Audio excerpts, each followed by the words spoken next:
News CNN. Vou dizer para vocês que, para mim, é um motivo de muita alegria retornar a Brasília como presidente da República eleito pela terceira vez. Vocês sabem que eu me candidatei com o compromisso de que é possível resgatar a cidadania do povo brasileiro, de que é possível a gente recuperar a harmonia entre os poderes, de que é plenamente possível a gente recuperar a normalidade da convivência entre as instituições brasileiras. Instituições que foram atacadas, ou seja, que foram violentadas por uma linguagem nem sempre recomendável por algumas autoridades ligadas ao governo. Eu fui conversar com o presidente da Câmara, fui conversar com o presidente do Senado, fomos na Suprema Corte, amanhã vou no Superior Tribunal de Justiça, viemos ao TSE, primeiro para agradecer o comportamento e a lisura do comportamento do Poder Judiciário no enfrentamento à violência, no enfrentamento à ilegalidade, no enfrentamento ao desrespeito democrático que estava sendo praticado nesse país. A urna eletrônica é uma conquista do povo brasileiro. Eu acho que muitos países do mundo invejam o Brasil pela lisura do processo, um processo que termina as eleições às 5 horas da tarde, antes das 8 todo mundo já sabe quem foi eleito deputado, quem foi eleito governador, quem foi eleito presidente. Nos Estados Unidos, que é o país mais avançado do mundo, ainda estão contando voto até agora no papelzinho para saber quem é que foi eleito. Então eu vim aqui para dizer, sabe, do nosso respeito pelas instituições, da relação que a gente pretende manter com a Câmara dos Deputados, com o Senado. Eu não enxergo dentro da Câmara, dentro do Senado, essa coisa de centrão. Eu enxergo deputados que foram eleitos e que, portanto, nós vamos ter que conversar com eles para garantir as coisas que serão necessárias para melhorar a vida do povo brasileiro. Nós voltamos a governar o país, não há tempo para vingança, não há tempo para raiva, não há tempo para ódio. O tempo é de governar. Eu pretendo trabalhar 24 horas por dia. Não vou trabalhar apenas 3 horas ou 4 horas por dia, mas vou trabalhar o dia inteiro, porque nós temos uma dívida a resgatar com o povo pobre desse país. Nós temos uma dívida a resgatar com milhões de crianças que durante a pandemia não tiveram oportunidade de estudar, e essas crianças estão, sabe, muito atrasadas em relação àquelas que puderam estudar. Então, ou seja, esse país vai voltar à normalidade. Eu tenho certeza que, independentemente da pergunta que vocês vão fazer, vocês estão há uma semana dormindo mais tranquilas, sabe? Não vão ser ofendidas mais por um presidente da República, não vão ser violentadas verbalmente por um presidente da República. E eu espero que isso sirva de lição. Essas pessoas que estão protestando, sinceramente, essas pessoas não têm por que protestar. Essas pessoas deviam dar graças a Deus, sabe, pela diferença ter sido menor do que aquilo que nós merecíamos ter de voto. E eu acho que é preciso detectar quem é que está financiando, sabe, esses protestos, sabe, que não tem pé nem cabeça. Sabe, as ofensas às autoridades, a ameaça de fechamento, a agressão verbal, coisa que eu, que fui dirigente sindical, eu que fiz greve, sabe, que a gente não tinha por hábito utilizar isso. Então eu vim para dizer às instituições, o Brasil vai voltar à normalidade. Vai voltar, a gente vai voltar a dormir tranquilo, a gente vai voltar a sonhar, a gente vai voltar, sabe, a ter o prazer e o orgulho de ser brasileiro em tempo de paz. Presidente, o Congresso majoritariamente conservador. Como o senhor pretende ter apoio? Como o senhor vai acabar com eu não enxergo o Congresso assim. Eu fui deputado, eu fui constituinte, eu já fui presidente da República. Veja, o problema de um governante é o seguinte: primeiro, o governante ele tem que ter clareza que ele tem que lidar com as pessoas que foram eleitas. seria importante que a gente só pudesse lidar com as pessoas com quem a gente gosta. Mas a gente tem que lidar com pessoas que pensam diferente da gente e a nossa obrigação é tentar convencê-las das coisas que nós queremos que aconteçam nesse país. Eu já disse para você, eu já disse muitas vezes que a gente não tem que olhar o Congresso e o Centrão, não. O Centrão é uma composição de vários partidos políticos, que o PT tem que aprender a conversar, que o Alckmin tem que aprender a conversar, que eu tenho que aprender a conversar e tentar convencê-las da nossa proposta. Isso nós vamos fazer com muita competência, porque o Brasil não tem tempo de mais briga, o Brasil não tem mais tempo de ficar essa turma, sabe, se combatendo, se xingando, se odiando. Então eu estou convencido que o Congresso não vai criar problema. Que vai ter gente contra, vai ter. Que vai ter gente favorável, vai ter muito mais. Que vai ter gente que não gosta de nós, vai ter. Que vai ter gente que gosta, vai ter. O nosso papel é saber o seguinte: não cabe ao presidente da República interferir no funcionamento da Câmara nem do Senado. Nós somos poderes autônomos. Nem eles interferem no nosso comportamento, nem nós no deles, e assim a sociedade vai viver tranquilamente, democraticamente, e as coisas vão acontecer. Só um pouquinho, só um pouquinho. A oposição está dizendo que não vai aceitar o valor da PEC, porque está sendo... O quê? A oposição do Congresso está dizendo que não é um valor menor para a PEC emergencial, o que está sendo discutido pelos congressistas. Eu ainda nem sei quem é a oposição. Nós tivemos apenas uma conversa com o presidente da Câmara, uma conversa com o presidente do Senado. Há muita disposição dos dois, com concordância daquilo que nós estamos propondo. Não foi especificado ainda tudo o que nós queremos, mas é o seguinte: nós ganhamos as eleições, dia 1º de janeiro tomamos posse e precisamos governar esse país. E esse país só tem um jeito de ser governado. Esse país tem que voltar a crescer. Ela está falando esse país tem... Da base do Bolsonaro. Veja, o presidente da República, a partir do momento que ele deixar a presidência, ele para de ter base. Não, agora, no momento. Não, agora no momento, veja, agora no momento. Deixa eu lhe falar uma coisa: as pessoas que vão se comportar agora, as pessoas não estão mais olhando para quem é presidente, as pessoas estão olhando para 213 milhões de brasileiros que estão esperando alguma atitude deles.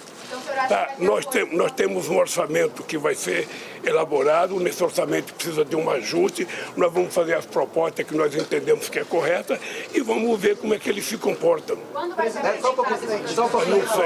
Não sei, querido, não sei. Tudo vai acontecer no tempo certo, no tempo correto. O companheiro Alckmin, eu coloquei ele como coordenador, ele e o Aloysio Mercadante estão fazendo um trabalho de conversar com as pessoas. Eu acho que tudo vai acontecer dentro de muita normalidade. Eu acho que vocês poderão até ter surpresa, sabe, de como as coisas vão acontecer sem tanta briga. É o Brasil que está precisando de um novo comportamento. O senhor tem que ele anime novamente o presidente Jair Bolsonaro a incentivar um discurso golpista, o relatório da defesa das urnas? Você abordou isso com os ministros? Olha, não existe possibilidade.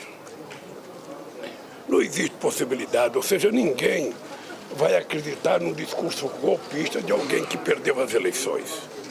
Eu perdi 3 eleições.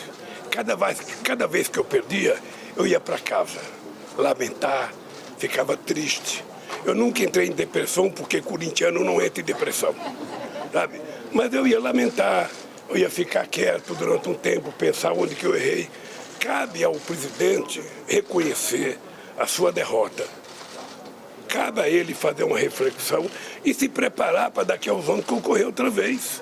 É assim que é o jogo democrático. Não tem outro jeito de ser democrático, é assim, é respeitar a decisão da maioria do povo brasileiro. Gente, quando vocês fazem pergunta todo mundo junto, eu só tenho 2 ouvidos. Vou invocar meu direito de preferência de não.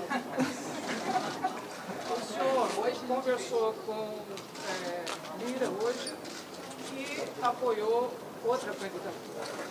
Ele, claro, como todo presidente da Câmara, deseja ser reconduzido no comando da Casa. o senhor apoiaria essa candidatura ou vai deixar... Obrigado pela pergunta. Eu estava dizendo anteriormente, ou seja, não cabe ao presidente da República interferir em quem será o presidente do Senado ou o presidente da Câmara. Ou seja, quem vai decidir quem será o presidente das casas serão os senadores e deputados. O papel do presidente da República não é gostar ou não de quem é presidente, é conversar com quem dirige a instituição. Eu queria lembrar que eu saí daqui uma vez para o Suriname, o deputado Luiz Eduardo Grijaldi disputava contra o Severino e eu achei que o Luiz Eduardo ia ganhar, não ganhou, e eu levanto de manhã, tem um papelzinho embaixo da porta, o Severino ganhou. Eu, ao invés de ficar com raiva, liguei para o Severino e falei, eu estou chegando ao Brasil, quero tomar um café e conversar sobre aquilo que o governo tem interesse de colocar em discussão na Câmara. Quem ganhar as eleições será o presidente e é com ele que eu e o Alckmin vamos ter que nos relacionar. A manutenção de Lira aí do Centrão apoiando o senhor seria um bom começo. Veja, eu vou tentar convencer todas as pessoas de que todas as propostas que a gente mandar para ser discutidas no Congresso Nacional têm o maior número de votos. As pessoas, sempre que forem votar, as pessoas não têm que lembrar quem é que mandou a proposta. As pessoas têm que lembrar quem serão os beneficiários. E eu quero fazer com que o povo brasileiro recupere a sua cidadania. Nós precisamos recuperar o farmácia popular, nós precisamos recuperar o PNAE, o PAA, nós precisamos recuperar o Minha Casa Minha Vida urgente. Nós temos mais de 13 mil obras que estão paradas, que têm 80%, 50% prontas. Então, veja, eu vou tomar posse dia 1º. Se depender de mim, dia 2, a gente já está colocando obras para funcionar, porque nós precisamos gerar emprego, distribuir renda e fazer esse país voltar a crescer. Nós não podemos ficar chorando, vai gastar. Eu quero dizer o seguinte, muita coisa que as pessoas falam que é gasto, eu acho que é investimento. A saúde é investimento, porque investir numa pessoa para ela não ficar doente é investimento. Farmácia popular é investimento para cuidar da vida das pessoas. Investir na educação não é gasto, é investimento. Nós precisamos, inclusive, mudar algumas nomenclaturas, porque tudo que a gente quer fazer é gasto, é gasto, é gasto, é gasto. Para quê?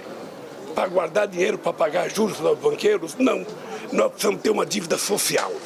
Tem uma dívida social histórica de 500 anos com o povo pobre e nós, como já fizemos uma vez, vamos tentar começar a pagá-la.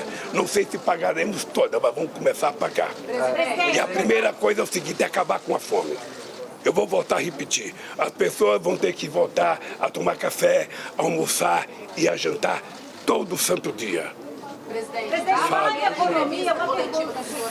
Fale, Tatiaia. Logística de agenda ou foi uma escolha simbólica do senhor? E quando é que o senhor começa a anunciar? Não entendi a pergunta, por favor. Escolher da entrevista coletiva primeira do senhor aqui em Brasília foi uma questão de agenda ou foi uma escolha simbólica? E quando é que o senhor começa a anunciar? Não, deixa eu lhe falar, é que eu precisava vir a Brasília conversar com as instituições. Então a decisão foi que eu estou viajando segunda-feira para o Egito, vou ficar fora até o dia 19 e que, portanto, eu não tinha outra oportunidade. Eu viajo segunda-feira de manhã. Eu tenho reunião com a bancada de vários deputados da manhã, a bancada dos vários partidos que nos apoiaram. Depois eu vou para São Paulo e vou preparar a viagem. Por isso que eu precisava vir hoje. E eu só poderia dar a entrevista quando eu terminasse a minha última agenda. Olha, o Ministério, eu posso dizer para vocês que eu estou mais preocupado que vocês pela definição do Ministério. Mas que eu ainda não contei para mim, não posso contar para vocês.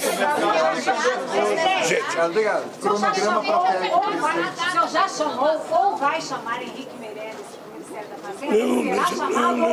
Não estou pensando em ninguém, gente. Eu não estou pensando, me desculpem. Quando eu voltar do Egito, eu vou começar a pensar na montagem do Ministério. Aí, quando eu escolher as pessoas, vocês podem ficar certos que eu terei todo interesse que vocês divulguem quem serão as pessoas que eu vou escolher para o governo. Presidente Lula, presidente Alckmin, qual que é o cronograma para a PEC? Qual que é o cronograma para a PEC? Quais as expectativas? Olha, isso é o seguinte, o meu coordenador Alckmin vai sentar com o presidente da Câmara, com o presidente do Senado e vai montar o cronograma e dizer o que nós queremos de verdade nessa PEC. É isso. Obrigado, pessoal. O que eu quero agradecer é que houve muita disposição do presidente da Câmara e muita disposição do presidente do Senado de fazer com que as coisas aconteçam, sabe, com a maior pressa possível. O que é importante é o seguinte, tem um prazo para votar o orçamento. Esse mês ainda o senhor acha que consegue aprovar? Veja, eu acho que nós vamos conseguir aprovar porque a disposição das pessoas de aprovarem. Não é um projeto para beneficiar o presidente Lula ou o vice-presidente Alckmin, não. É um projeto para recuperar a capacidade de investimento nas coisas essenciais para o povo brasileiro. É assim e nós vamos fazer com a certeza de que vai ser aprovado. Tá bem, gente? Obrigado. Obrigado, pessoal. Obrigado. pessoal. Aí está, uma longa fala do presidente eleito Luiz Inácio Lula da Silva. Para quem achava que seria apenas uma declaração, ele participou de uma entrevista coletiva bastante longa, onde disse: o Brasil vai voltar à normalidade, destacando que não há tempo para vingança, não há tempo para raiva, não há tempo para ódio. Sobre a negociação que acontece neste momento, ele elogiou muito a participação de Arthur Lira e Rodrigo Pacheco nestes encontros que ele teve hoje em Brasília com essas duas figuras-chave neste começo de novo governo, e dizendo que lá no Congresso ele não enxerga centrão, enxerga deputados para conversar. E ele acredita, o Congresso não vai criar problemas. O ex-presidente Lula, presidente eleito Lula, também falou sobre os protestos que ainda acontecem em alguns pontos do país depois do resultado das urnas. As pessoas não têm por que protestar, até porque a diferença na votação entre ele e Bolsonaro, segundo Lula, teria sido menor do que merecíamos. Palavras de Lula, mas ele também afirma quem está financiando esses protestos. Ele meio que cobra essa investigação. São vários pontos aqui, inclusive na pergunta se ele... sabemos que ele não vai apontar, não vai fazer com que o PT aponte um candidato nem para a Câmara, nem para a presidência do Senado. Mas será que ele apoiaria a candidatura de Arthur Lira? Ele disse que não vai apoiar ninguém porque não cabe ao presidente interferir nessa escolha. A escolha é de deputados e senadores. O papel do presidente é conversar com esses dois líderes, tanto o presidente da Câmara quanto o presidente do Senado. No dia 2, já vou colocar a obra para funcionar. Ah, mas vai gastar muito na análise que Lula faz da reclamação que algumas pessoas, especialmente do mercado financeiro, sobre gastos em excesso. Mas ele disse, isso não pode ser considerado gasto. Não é gasto em saúde, não é gasto em educação, é investimento. Devemos começar a pagar a enorme dívida social que existe neste país.